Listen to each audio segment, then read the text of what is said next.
있습니다. 8강 죄에 대한 얘기를 여러분과 좀 나누도록 하겠습니다. 자, 죄. 먼저 죄를 범한 인간에 대한 얘기인데요. 인간이 죄를 범했다라고 성경은 얘기하고 있습니다. 이 죄가 뭔지에 대한 얘기는 조금 이따 하겠고, 죄를 범합니다. 창세기 3장 6절에 여자가 그 나무를 본즉 먹음직도 하고 보암직도 하고 지혜롭게 할 만큼 탐스럽기도 한 나무인지라 여자가 그 열매를 따먹고 자기와 함께 있는 남편에게도 주매 그도 먹은지라. 민수기 15장 31절에 보면 그런 사람은 여호와의 말씀을 멸시하고 그의 명령을 파괴하였은즉 그의 죄악이 자기에게로 돌아가서 온전히 끊어지리라 라고 하는 구절이 있습니다. 민수기 15장에 보면. 그래서 결국 죄는 그 명령을 파괴한 것이 죄다라고 이해할 수가 있습니다. 하나님의 명령, 하나님의 여호와의 말씀을 멸시하고 그의 명령을 파괴하였다. 이것이 죄입니다. 그래서 그 죄악이 자기에게로 돌아가서 온전히 끊어지리라. 하나님과 인간 사이를 끊어내는 일이 벌어지는 것이고 모든 축복에서 끊어지는, 모든 생명에서 끊어지는 일이 벌어지는 겁니다. 그래서 창세기 3장 6절을 그대로 민수기 15장 31절 같은 구절이 설명하는 거죠. 그냥 선악과 따먹었다 라는 의미가 도대체 어떤 의미인지를 이렇게 설명하고 있습니다. 그게 어떤 사건이냐? 여호와의 말씀을 멸시한 사건이고 그 명령을 파괴한 사건이다. 그게 뭐냐? 그게 죄다.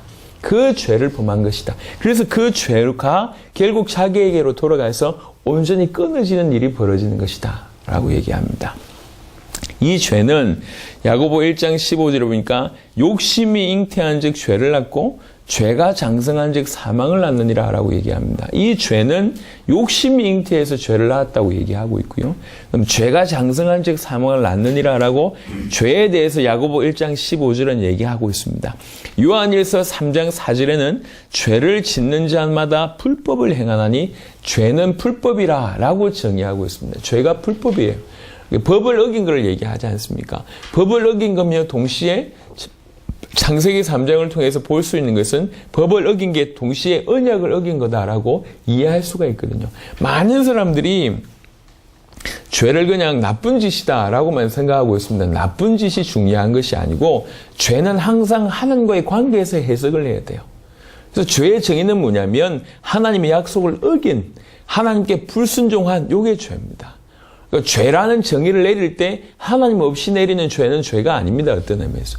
그래서 많은 사람들은 하나님과 상관없는 나쁜 짓을 죄라고 얘기하는데 그것은 드러난 죄의 나타남입니다. 결과일 뿐이죠. 진실로 죄의 원 의미가 뭐냐는 거죠. 진실로 죄의 의미를 아실 필요가 있습니다. 진실한 죄의 의미는 뭐냐면 하나님과의 관계 속에서 불순종하고 그 명령을 따르지 않았던 언약을 어겼던 요것을 죄라고 얘기하고 있습니다. 불법이 죄입니다. 법을 어긴 거죠. 언약을 어긴 겁니다. 요게 죄입니다. 민수기 15장 표현으로 얘기하면 그 명령을 파괴한 게 요게 죄입니다. 요한일서 3장 8절에 이 죄는 죄를 짓는 자는 마귀에게 속하나니 마귀는 처음부터 범죄함이라 하나님의 아들이 나타나신 것은 마귀의 일을 멸하러 하심이라. 요 구절을 제가 넣은 것은요, 이 죄의 배경이 뭔지를 설명하고 있는 겁니다. 요한일서 3장 8절은 죄와 사단을 연결시켜준 중요한 고리입니다. 죄의 배경에는 사단이 있음을 얘기하고 있는 것이 이 죄입니다. 그리고 또 하나의 중요한 구절은 이사야 59장 2절입니다. 이 죄의 결과가 뭐냐? 하나님과 단절입니다. 너희 죄가 너희 죄가 너희와 너희 하나님 사이를 갈라놓았고 라고 얘기하는 거잖아요. 죄와 사단을 연결하는 구절이 요한일서 3장 8절이라면 죄와 하나님과 단절의 이 두 부분을 연결하는 고리는 이사야 59장 2절입니다. 그래서 이 두 구절은 사실은 굉장히 중요한 겁니다. 우리가 자의적으로 해석해야 되는 게 아니고 창세기 3장을 가지고 끌어당겨 가지고 창세기 3장에 보니까 사단 때문에 범죄해서 하나님과 단절되지 않느냐. 이건 단순한 사람의 해석이 아니라는 거죠. 요것을 연결시키는 성경 구절이 딱 요렇습니다. 요한일서 3장 8절에 죄의 배경이 사단이 있음을 얘기하고 있고 그 다음에 죄의 결과로 하나님과 인간 사이가 갈라짐을 이사야 59장 2절이 얘기하고 있기 때문에 아주 성경의 기반을 단단하게 둔 근거입니다. 이게 죄의 결과입니다. 그 죄로 말미암아 이 죄의 결과가 뭐냐? 창세기 2장 17절에 선악을 알게 하는 나무의 열매는 먹지 말라. 네가 먹는 날에는 반드시 죽으리라 하시니라. 처음부터 약속 주셨을 때 처음부터 반드시 죽으리라고 얘기했습니다. 그 죽음이 에베소 2장 1절에 그는 허물과 죄로 죽었던 너희를 살리셨도다. 실제로 죽음이 왔고, 로마서 6장 23절에 죄의 삭은 사망이요 하나님의 은사는 그리스도 예수 우리 주 안에 있는 영생이니라. 죄의 삭은 죽음이다라고 얘기하고 있습니다. 이 죽음이요, 이제 요 부분을 좀 설명을 좀 드릴 필요가 있습니다. 죽음이라고 얘기할 땐 크게 세 가지입니다. 크게 세 가지로 이해할 수 있는데, 하나님과 인간이 끊어졌을 때 영적인 죽음이 오는 겁니다. 요게 첫 번째 죽음이요. 그러니까 지금 이 하나님과 인간이 끊어졌을 때 오는 영적인 죽음은 일반적인 믿지 않는 사람들이 이미 임해 있는 죽음입니다. 살아있으나 죽어있는 존재죠. 이게 영적인 죽음이고요. 두 번째 죽음은 인간의 영혼이 육신을 떠날 때입니다. 이게 보통 얘기하면 사람들이 얘기할 때 일반적인 죽음이라고 얘기하잖아요. 이게 일반적인 죽음이고요. 세 번째 죽음은 어떤 죽음이냐면 죽음 이후에 반드시 심판이 있습니다. 심판 이후에 영원한 생명과 영원한 지옥, 영원한 사망이 있습니다. 이 영원한 사망이, 영원한 죽음이 세 번째입니다. 그래서 인간에게 오는 죽음은 세 종류다. 죄의 대가로 오는 인간의 죽음은 세 종류인데, 하나는 영적인 죽음, 두 번째는 영혼과 육신이 결별하게 되는 일반적인 죽음, 그리고 세 번째는 죽어 심판받아서 영원히 지옥 가는 영원한 죽음입니다. 요 대가가 죄로 말미암아 요 세 가지 죽음이 온다는 겁니다. 그래서 이런 의미로 생각해 볼 때 이 죄는 너무나 큰 대가를 동반하는 거예요. 저는 목사다 보니까 이렇게 사람들을 좀 많이 만나게 됩니다. 사람들의 사연을 들어보면 드라마 같은 분들이 굉장히 많아요. 굉장히.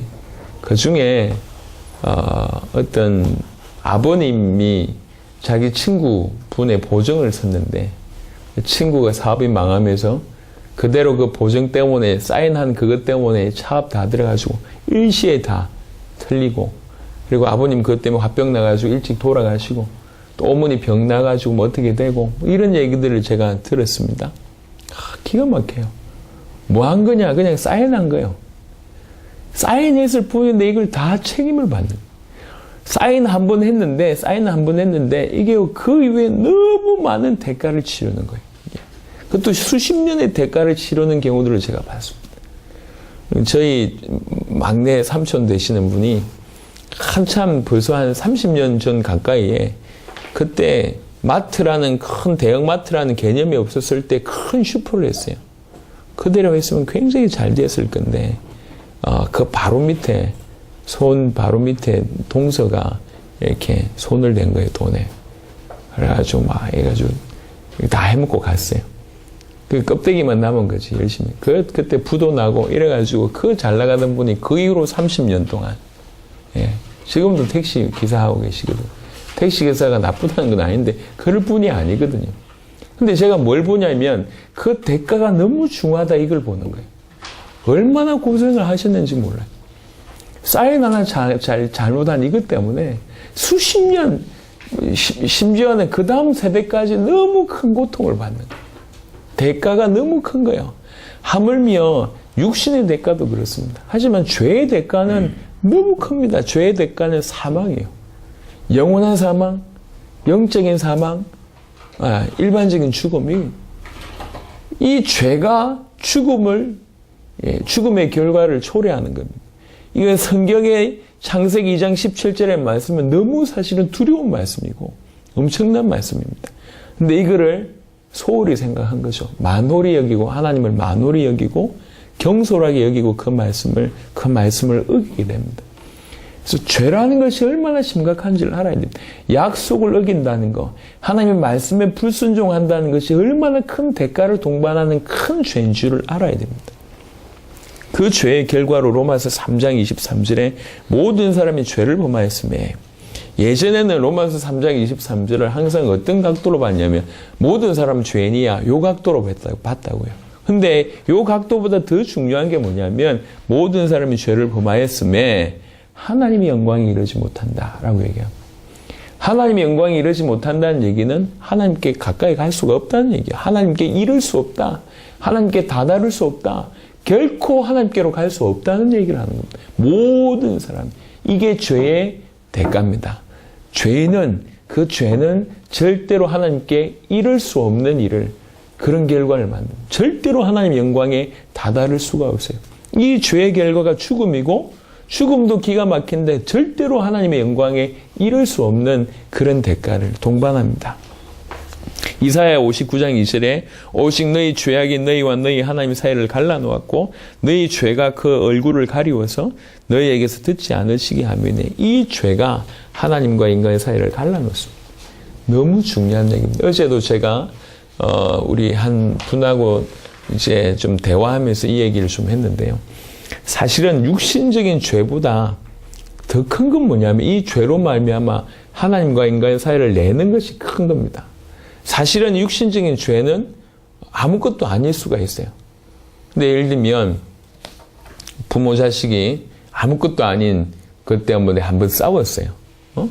뭐 밥 해놨는데 밥 안 먹었다 이런 거, 아니면 뭐 치약 앞으로 짜야 되는데 뒤에서 짰다 이런 거, 아무것도 아닌 것 때문에 싸웠어. 근데 사실은 그 행동은 별로 중요하지가 않아요. 그게 계기가 돼가지고 한번 싸우면서 이게 계속 틀어지는 거예요. 결국은 그건 별 문제가 아니었는데 이것 때문에 점점 멀어지는 겁니다. 죄와 하나님 사이가 멀어졌다는 이 차이가 어떤 거냐면, 죄 자체보다 이게 훨씬 심각합니다. 지금 많은 크리스찬이라고 하는 많은 사람들이 자꾸 뭐에 쏟고 있냐면 이런 실수에 자꾸 쏟고 있어요. 예를 들면 11조 해야 되는데 못했어. 주일 성수 지켜야 되는데 못 지켰어. 뭘 주를 위해서 해야 되는데 못했어. 이것 때문에 계속 이 행동 때문에 계속 실상은 어떤 모습이냐면 점점 주께로부터 멀어지고 있는 느낌이에요. 멀어지고 있는 상태라. 사실은 이것보다 중요한 건 요건데, 실수를 안 하면 좋겠는데 그 실수한 것 때문에 계속 하염없이 꺼져가고 주님께 멀어져 가고 있습니다. 여러분들만큼이라도 이 사실을 아시길 바랍니다. 죄를 범했을 때가, 그 다음에 실수를 안 하면 좋겠지만 실수할 때는 반드시 경계하세요. 요거보다 더 큰 것은 이것 때문에 하나님과 멀어진다는 거예요. 오히려 이럴 때 더 하나님께 무릎 꿇고 하나님 나에게 은혜를 주세요라고 매달릴 수 있어야지 그 죄를 넘어섭니다. 그게 중요한 겁니다. 그래서 죄의 결과는 항상 죄 자체보다 하나님과 인간의 사이를 멀게 한다. 사실은 틀어진 가족관계, 틀어진 그것들 중에 많은 부분 큰 실수 때문에 멀어진 것도 있습니다. 하지만 어떻게 보면 그건 넘어설 수 있는 건데, 이제 관계 자체가 틀어지면 굉장히 힘들잖아요. 이런 경우들이 많습니다. 다른 인간관계는 어때도 괜찮을 것 같습니다. 하지만 하나님과 인간 사이, 구원받은 자가 하나님과의 관계 속에 이거는 굉장히 치명적인 겁니다. 그래서 죄에 대해서 그 죄의 결과의 심각성을 아시길 바라고요. 그래서 지금 모든 인생들은 죄 가운데 있습니다.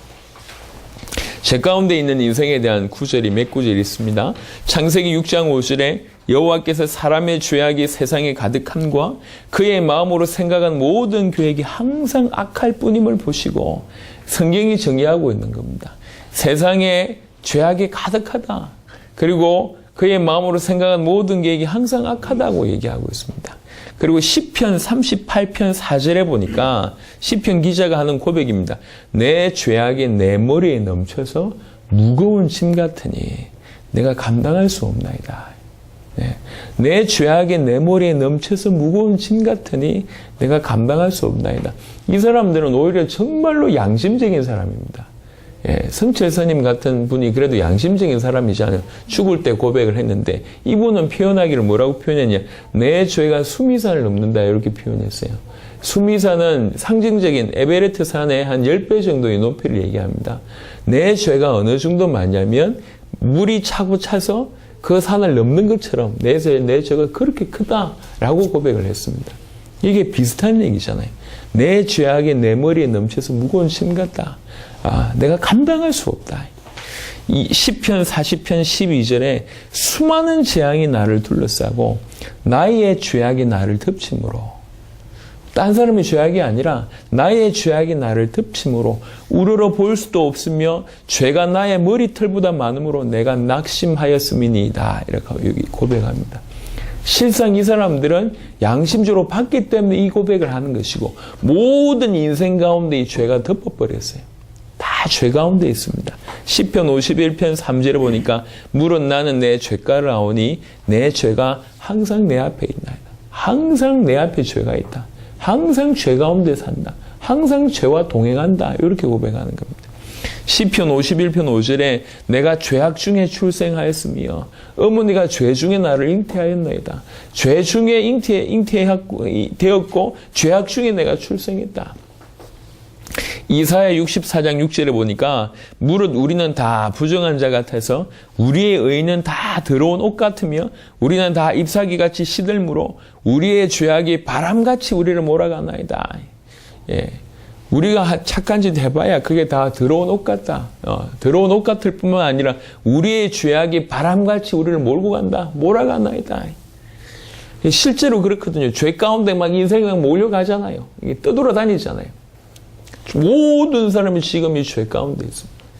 이 죄 가운데 있다가 그 죄의 결과로 하나님과 관계가 멀어졌고 이미 죽었고 곧 죽을 것이고 앞으로 죽을 것이고 이 죄의 배경에 늘 사단이 있기 때문에 사단에게 아예 사로잡힌 인생을 살게 되는 것이고 항상 암만 노력해도 절대로 하나님에 다다를 수 없는 하나님의 영광을 이룰 수 없는 그런 비참한 존재가 되어버립니다.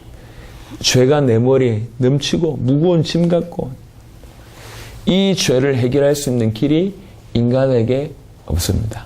이 죄를 해결할 수 있는 길은 이 죄 문제를 해결할 수 있는 길을 성경은 이렇게 얘기하고 있습니다. 레위기 17장 11절에 보니까 레위기 17장 11절에 육체의 생명은 피에 있습니다. 내가 이 피를 너희에게 주어 제단에 뿌려 너희의 생명을 위하여 속죄하게 하였나니 생명이 피에 있으므로 피가 죄를 속하느니라. 피만이 죄를 속한다고 얘기합니다. 왜 그러냐면 생명이 피에 있다고. 생명이 피에 있기 때문에 죄를 해결하려면 그 생명을 줘야 된다는 거죠. 그래서 생명의 상징인 피만이 죄를 속할 수 있다라고 성경은 죄 문제 해결에 대한 방법을 이렇게 제시했습니다. 그래서 구약에는 죄 없는 짐승의 생명, 짐승의 피를 드린 것이죠. 단회적이지만 그렇게 했습니다. 이사야 53장 5절에 그가 찔림은 우리의 허물 때문이요 그가 상함은 우리의 죄악 때문이라. 그가 징계를 받음으로 우리는 평화를 누리고 그가 채찍에 맞음으로 우리는 나음을 받았도다 라고 얘기합니다. 그가 우리 허물 때문에 찔리고 우리의 죄악 때문에 상하고 그가 징계를 받음으로 우리가 평화를 누리고 그가 채찍에 맞음으로 우리가 나음을 받았도가 여기 우리 모든 죄를 그분이 감당하셨습니다. 이사야 53장 6절에 우리는 다 양 같아서 그릇 행하여 각기 제 길로 갔거늘 여호와께서는 우리 모두의 죄악을 그에게 담당시키셨도다. 각기 제 길로 가는 인생이 우린데 그 정도 수준인데 우리 모두의 죄악을 그에게 담당시키셨대요. 이사야 53장 11절에 보니까 그가 자기 영혼에 수고한 것을 보고 만족하게 여길 것이라. 나의 의로운 종이 자기 지식으로 많은 사람을 의롭게 하며 또 그들의 죄악을 친히 담당하리로다.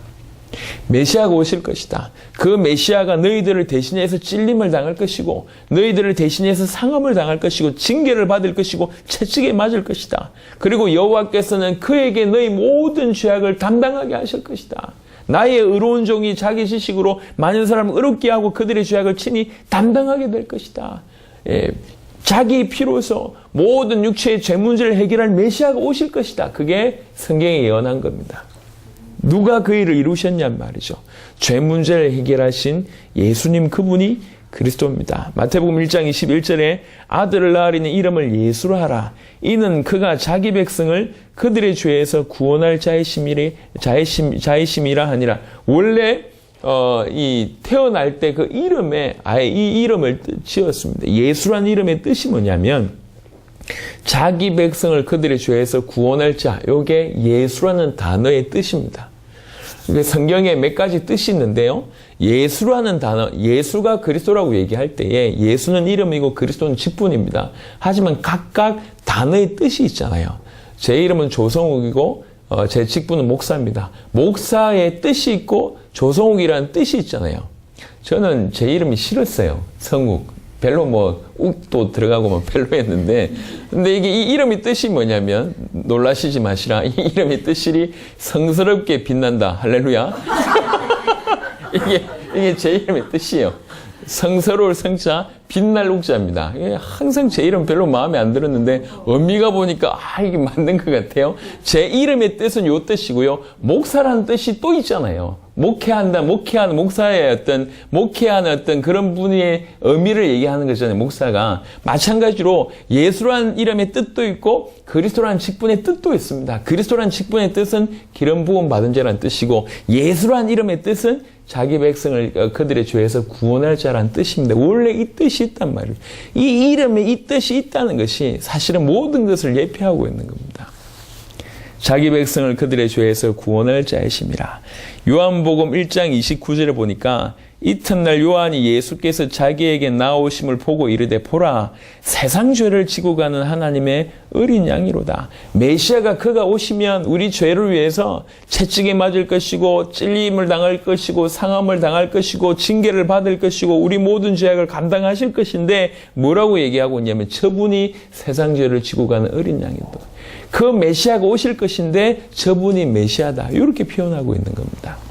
고린도후서 5장 21절은 더 충격이 되는 것인데, 하나님이 죄를 알지도 못하신 이를 우리를 대신하여 죄로 삼으신 것은, 이 표현이 굉장히 중요합니다.